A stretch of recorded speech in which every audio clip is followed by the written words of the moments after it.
I am still around. I still have one term to serve.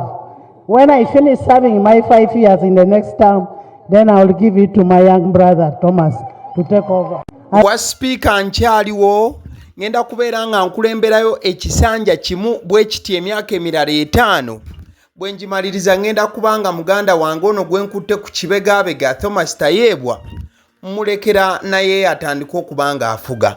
Ebigambo ebyo byayogerebwa speaker oba abadde speaker wa parliament ya Uganda gye buvuddeko we yali akakasa nti agenda kudda ku bwa speaker asobole okubanga akulembera okumala ebbanga lya myaka 5 era nti bwe ginaggwako ajja genda maaso n'okubanga ekifo akirekera Thomas Tayebwa.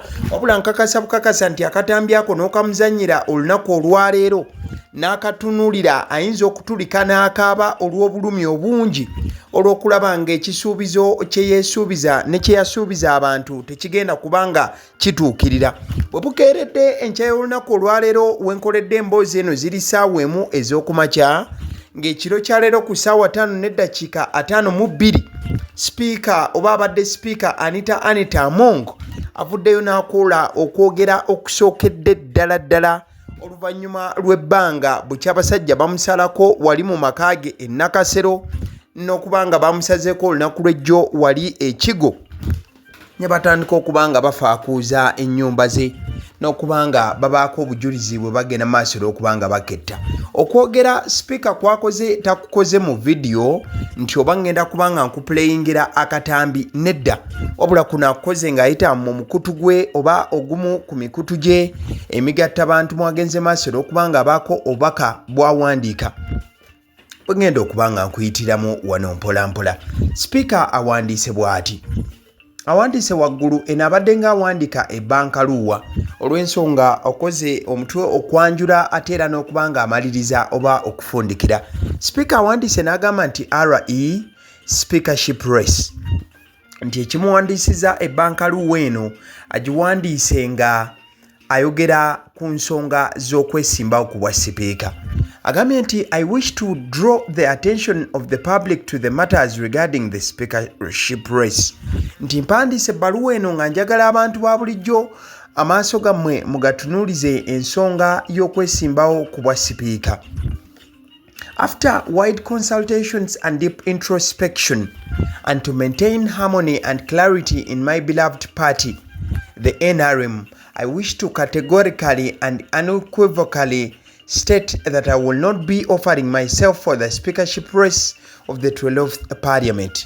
Agambye nti oluvannyuma lw'okubeera nga akoze okwebuuza okwenjawulo n'okwekenneenya okw'ekika ekyawaggulu n'okugezaako okulaba nti obumu n'enkolagana ennungi ekyaliwo wakati we n'ekibiina kye kyayagala ennyo ekya NRM, agambye nti ayagala okutegeeza eggwanga nti ekifo ky'obwa sipiika mu parliament eno empya ey'12 tagenda kubeera nga yeewaayo okubeera nga yeesimbawo ku kifo ekyo eky'obwa sipiika.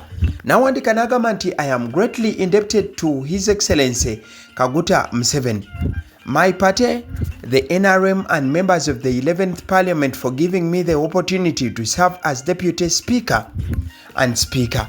N'agamba nti yeebaza nnyo Mwami Yoweri Kaguta Museveni President, ekibiina kye ki NRM wamu ne bammemba aba Parliament ey'11 olw'okubeera nti baamuwa omwaganya okusaavinganga amyuka speaker ate oluvannyuma n'obwa speaker ne bamubumuwa. Anita Among agambye nti I'm equally indebted to my family and friends for the solidarity and support they have extended to me over the last 5 years.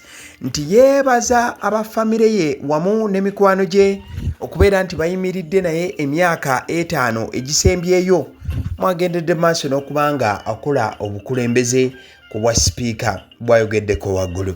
Agambye nti I pledge my total support to the candidates who will be endorsed by the President and the party and implore all colleague MPs of the 12th Parliament to do the same.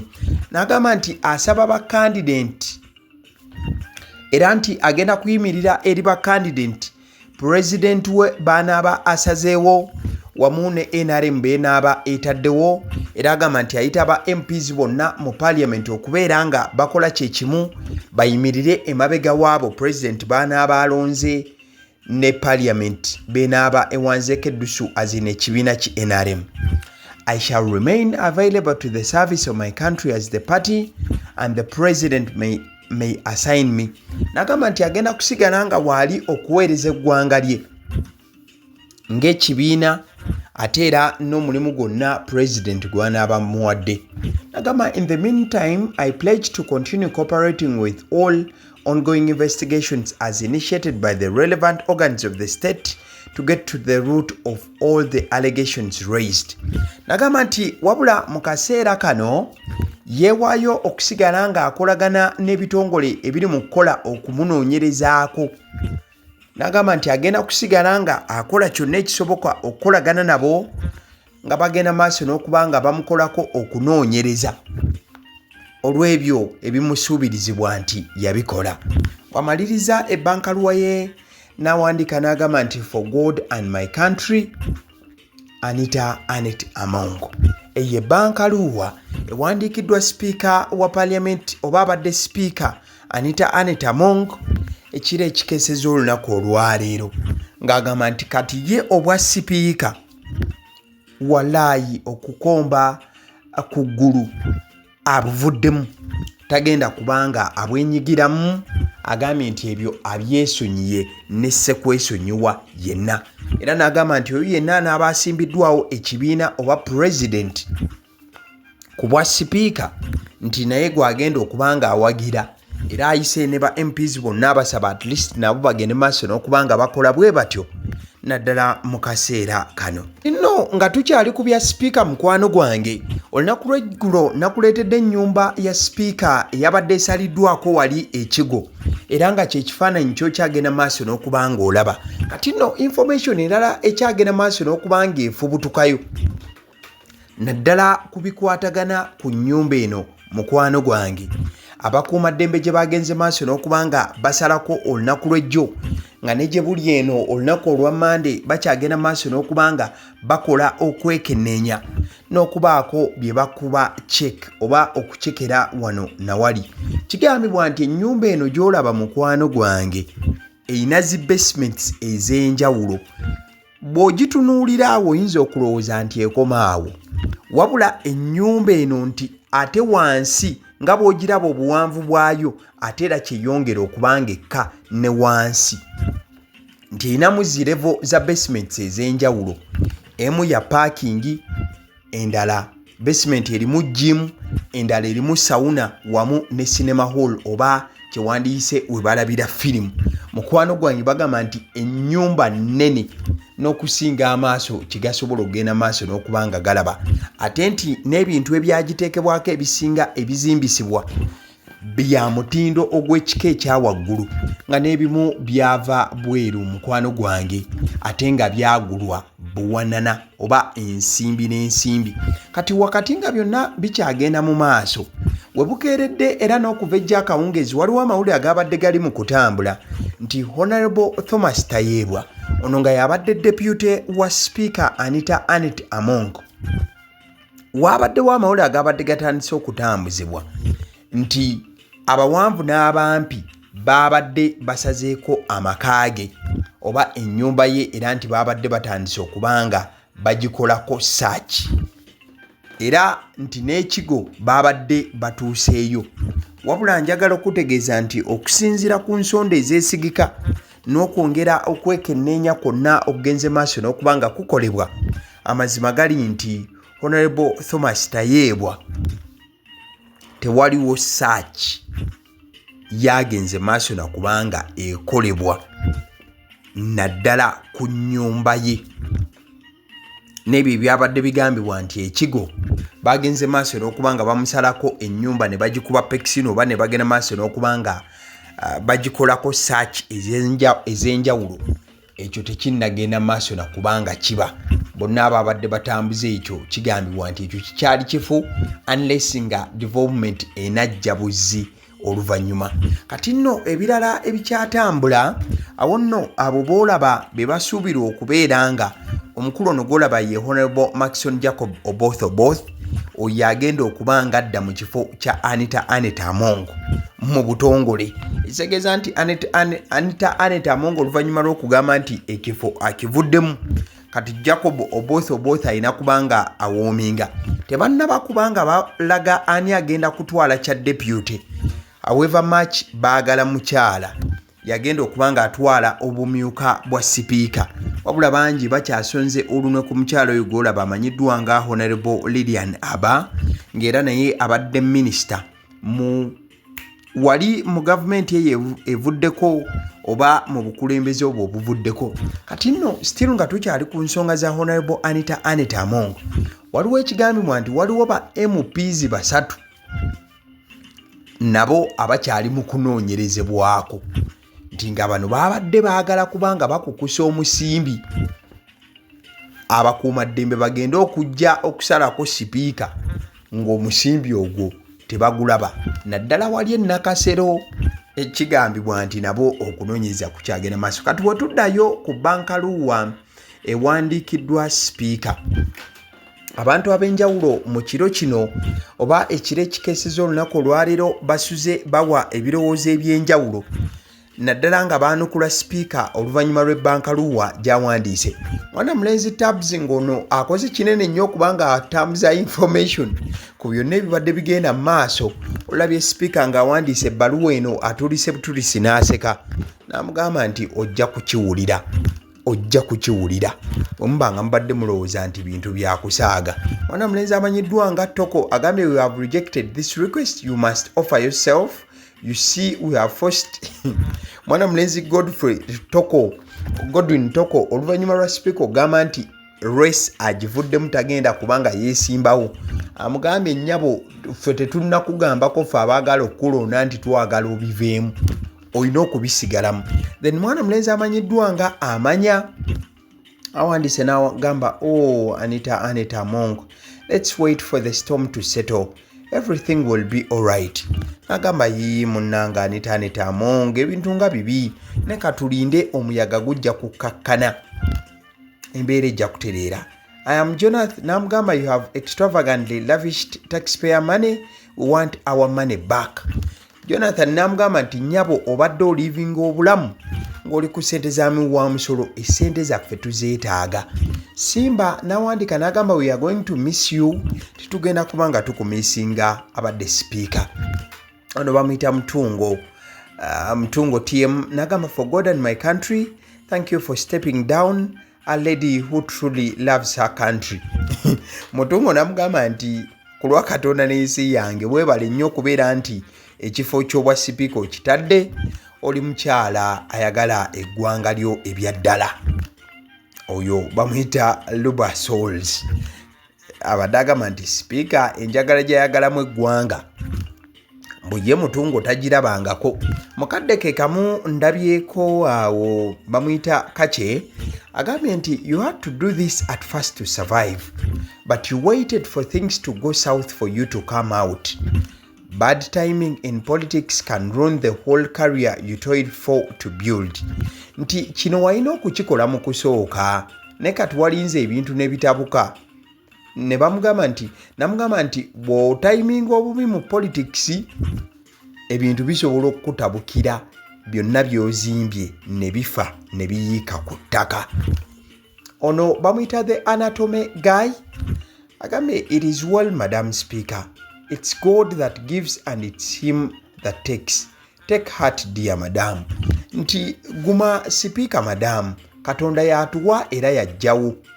Ono bamuyise Loki, oh babes, my heart is just breaking into tiny microscopic pieces for you. Mbo mukwano, omutima gwange gukutuse bulere kululwo. It must be exhausting transitioning from the speaker's chair to the suspect's chair. Namugamba nti kirabika kiruma okuva mu ntebe y'obwa sipiika ate nodda mu ntebe y'obwa suspect. Nobeera nga kati oli mu kusuubirizibwa kubeera nti wali enguzi n'okubeera ng'okola ebintu ebikyafu ebirala mu layini efaananako bweti. Ono bamuyita Ejakaiti, shame on you. Your words written have come rather too late. You arose from grass to grace. but unfortunately your instability for quick enrichment brings you down back to grass. The train has bolted and there is no coming back. The party and president are highly likely to never assign you any role but consign you to a room in Luzira. You will never drive your 2025 Rolls Royce. Kulinan there. Ejakaiti namugamba nti omululu gwe wakozesa kati ebintu bitabuse ogenda Luzira n'emmotoka Rolls Royce gye wagula togenda kugivugako yadde. Ono bamuyita Kabanda pe. This is a statesman-like decision that puts party unity, stability and national interest above personal ambition. Leadership is also about knowing when to step aside gracefully and allow institutions to move forward harmoniously. Wishing Right Honorable Anita among strength and wisdom as she continues serving the country in whatever capacity she is entrusted with. Kabanda agamba nti ye asabira speaker era alaze omutima omulungi okubeera nga asazeewo ekifo ky'obwa speaker okubanga akyesambajja.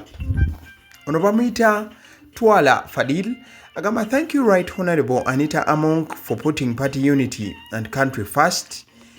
Your decision to support President and NRM and PLU tuko pamoja endorsed candidate for the 12th Parliament is what keeps our house in order. We also appreciate your pledge to cooperate with the investigations, accountability and transparency matter. Uganda moves forward when leaders prioritize harmony over personal ambition. Twala Fadilu namwebaza namugamba nti webale kubaira ngo okkiriza okuyimirira emabega wa speaker eyalondeddwa NRM ne PLU. Ekyo kiraga nti okoze ekintu ekirungi ddala. Namwebaza n'okubeera nti akkiriza okukolagana n'abanoonyereza naddala okutuuka ku ntobo y'okunoonyereza okutandisa okubanga kugenda mu maaso. Senga yawandiise n'amugamba which services of stealing uncontrollably. Senga amugambye nti oli mu kugamba nti obadde otuweereza bulungi ebbanga ly'obadde otuweereza. Namugamba nti naye lwaki olimba? Oyina empeereza gy'obadde otuweereza ng'obadde ogenda maaso na kubanga obba nga teriiyo akukuba ku mukono. Walakira alina byawandiisa awo n'amugamba nti bantu bangi bwe bagenze bagenda basuula ettale naye ggwe era nga tolaba, kale kyekiseera ogende mu kkomera osisinkane Dr. Kizza Besigye. By the way mujjukire nti Anita Among singa gunaamukka muvi ne bamusindika e Luzira agenda kutuukayo asangeyo Dr. Kizza Besigye, asangeyo Alex Waiswa Mufumbiro, asangeyo Edi Mutwe, asangeyo abasibe ba NUP bonna, asangeyo ba political prisoners. Katonda yajagamba nti agenda kuba tali mu kkomera ly'abaami, agenda kusanga abakyala nga Sauda Madada, agenda kusanga abakyala nga Doreen Kaija, agenda kusanga Olivia Lutaya, bonna basibe ba NUP bali mu kkomera. Kati nno nga tumaliriza emboozi eno enkya y'olunaku olwaleero nga kisomesi 18 Maayo mwaka 2026. Akavuvungana kabaddewo wakati wa Honorable Daudi Kabanda wamu ne Honorable Nameere Justin kalabika nga katuuse ku mpembawemba oba enkomerero yaako. Omanyi lwaki? Enkya ya leero oba mu matumbi nga tukeesa obudde, Honorable Daudi Kabanda afuddeyo n'awandiika n'agamba nti ye olutalo lwabadde ne Nameere aluvuddemu era agambye nti amusonyiye newankubadde ng'omukyalo ono yasooka okuba nga amulumbagana. Agamba nti ensonga lwaki amusonyiye lwakuba Nameere yavuddeyo n'agamba nti agenda kuwagira Oboth eyateereddwawo okubeera nga yeesimbawo ku bwa sipiika. Kati Daudi Kabanda agambye nti tamuyinaako buzibu bw'abanga bw'ati bwe yasazeewo obanga yabayigasseko okubeera nti bonna omuntu abagatta kati Honorable Oboth ku bwa speaker. Era agambye if she wants to continue insulting me it's up to her. Honorable Daudi Kabanda ng'agamba nti Nameere bw'abanga akyayagala okusigala nga amulumba kiri eri ye, naye ye yakkiriza okubeera nti olutalo alweyitira Kootwe. abeere ng'aluvaamu at least alulekemu Nameere yekka yaba asigalanga apambana n'olutalo luno. Olunaku olwaleero emboozi njikoze ng'eddoboozi liri wansiko erinnyo linnuma. Kale nzikiriza nkutegeeze ku bannaffe aba Honeybites bagamba nti bo omulimu gwe bakola gwa kukolera byakulya eby'abaana abadda ku masomero. Bwe tugamba abaana abadda ku masomero saabo bokka abadda ku masomero wabula n'ababeera ewaka balina package ey'ebyokulya eby'abaana mu line efaananako bw'etyo. Gwe bakubire bukubizo bagambe njagala package y'ebyokulya by'abaana abali ku masomero oba abaana abalya ebyokulya. Balina ebyokulya yogera ku daddies, yogera ku binyeebwa, amawogola, yogera ku bagiya, yogera ku cupcakes, yogera ku donuts. Osobola okubafuna ku 0709 78 75 08. Ate era mukadde ke kamu bw'oba oyagala ku pizza size yonna era namba y'emu. Ate era mukadde ke kamu bakola ne cake eza buli mukolo, babayita aba Honeybites. Njagala n'okutegeeza ku bannaffe aba Alson Painters UG, bano basiizi ba langi era nga balina obukugu mu kusiiga langi era bamanyi ne langi ki egenda ku kizimbe kyo era mu ruumu ki. Tebasobola kuddira langi yandigenze mu kisenge ate ne bagisiiga mu ddiiro ey'omu dining ne bagisiiga mu kinaabiro. Nedda, Alson Painters UG omulimu gw'okusiiga langi bagukugukira ddala. Basiiga ebizimbe okuviira ddala ku ruumu emu paka ku makalina n'amakalina. Gwe bakubire bukubizo bagambe nti Alson Painters UG namaliriza okuzimba ekizimbe kyange. In fact ne bw'oba olina ekizimbe nga kikadde nga olaba langi yaakyo efaanana si bulungi, Alson Painters UG bazze kugonjoola nsonga eno. Bakubire ku 0705 1936 be bannaffe aba Alson Painters UG. Aba Sidi Omusunsuzi ly'erinnya eryange yenze aba Sidi Omusunsuzi. Yenze atuula emabega w'omuzindaalo buli lunaku era ly'eddoboozi ly'owuliriza ku mukutu guno aba Sidi Omusunsuzi ly'eddoboozi eryo era ng'omukutu kw'oli gwe guno ogwagaliwo. Nagamba nti information yonna gy'olaba ku channel eno tetugattamu kintu kyonna ate tewali kye tutoolamu. Information nga bw'eba eyingiddewo ffe bwe tugikwata ne tugikuwa. Kati gwe omulabi n'osalawo ki eky'okukozesa information eyo. Kati ky'ogenda okukola mukwano gwange bw'oba omaliriza okulaba vidiyo eno, likinga, commentinga ki ky'olowooza, mukadde ke kamu subscribinga bw'oba nga omukutu guno oli mupya. Ate era mukadde ke kamu sharingira mikwano gyo girabe vidiyo eno ate ne videos endala ku mukutu guno. Agaliwo YouTube channel, mwebale kutulaba.